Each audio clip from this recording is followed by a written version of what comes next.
Mirza engineer, وہ کیا کرتا ہے کمرے میں بیٹھ کر لوگوں کو جو ہے نا خراب کرنے کی کوشش کرتا ہے. تو ہمارے علامہ مصباحی صاحب نے کہا کہ تو جو ہے نا ایک دن کیا کیڑے نکالنا تیرا کام ہے، ایک دن مر جائے گا. اب وہ کہہ رہا ہے بھائی ان علماؤں کا شکریہ جو مجھے گالیاں دیتے. بتاؤ مرنا، بھائی مجھے کوئی کہے کہ مولوی صاحب آپ ایک دن مر جاؤ گے تو یہ کوئی گالی ہے؟ کیوں؟ یہ تو حقیقت ہے، اور حقیقت یہ ہے کہ کل نفس ذائقۃ الموت، ہر جان کو موت کا مزہ چکھنا ہے. اگر مجھے کوئی کہے کہ مولانا صاحب آپ نے ایک دن مر جانا ہے تو یہ کوئی گالی نہیں، یہ تو سچ ہے، مجھے اس پر ماننا چاہیے. تو یہ ہر وقت کیڑے نکالتے ہیں. مصباحی صاحب نے، ہمارے مصباحی صاحب کے بیانات آپ سنے، آہا ایسا مزہ آئے گا، اللہ تعالیٰ کے جو ہے نا محبت بڑھے گی آپ کو. تو نے کہا کہ تو ایک دن مر جائے گا، کیڑے نکال کے نام باقی رہے گا تو ہمارے غوث پاک کا نام نام باقی رہے گا، تو پیر مہر علی شاہ صاحب کا نام باقی رہے گا، نام باقی رہے گا تو داتا علی حجویری کا نام باقی رہے گا.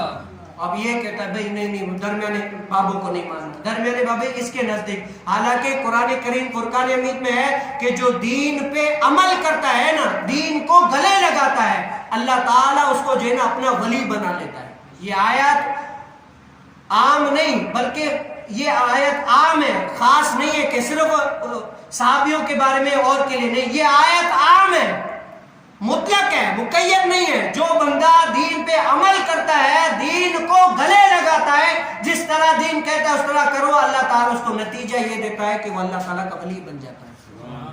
یہ کہتا ہے نہیں بھائی پہلے جو لوگ تھے بس اس کے بعد ہم کسی کو مانتے نہیں. تو اجماع امت میں سے کسی نے بھی یہ نہیں کہا کہ بھائی درمیانے مولویوں کو نہیں ماننا، پرانے مولویوں کو ماننا. اور حضور علیہ السلام نے فرمایا جس ٹائم تم دیکھو میری امت میں کیا اختلاف ہو رہا ہے تو تم پر لازم ہے کہ تم بڑی جماعت کے ساتھ ہو جاؤ، جماعت کے ساتھ رہو. جو جماعت سے نکل گیا وہ جہنم میں جائے گا.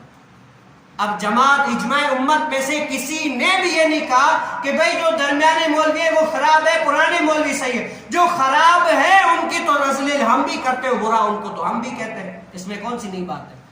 اب یہ کہتا نہیں جی جو مجھے جواب دیتا ہے، جو مجھے بتاتا ہے وہ خود مشہور ہونے کے لیے کرتا ہے. بھائی ہم تو الحمدللہ پہلے ہی مشہور ہیں، ہم تو پہلے ہی مشہور ہیں. کیوں؟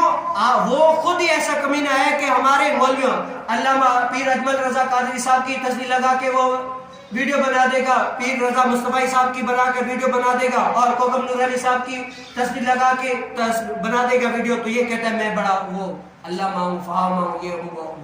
لیکن حقیقت یہ ہے کہ جو اجماع امت یہ کیا حضور علیہ السلام کی حدیث سے ٹکر ہے. اجماع امت میں سے کسی نے بھی نہیں کہا، یہ کیوں کہہ رہا ہے؟ اب اجماع امت حضور علیہ السلام نے فرمایا میری امت کا اجماع جب دیکھو اختلاف ہو رہا ہے تو تمہیں بڑی جماعت میں جانا چاہیے. اور اس وقت پاکستان میں ایک تحقیق کے مطابق 70% سنی ہے. کتنے؟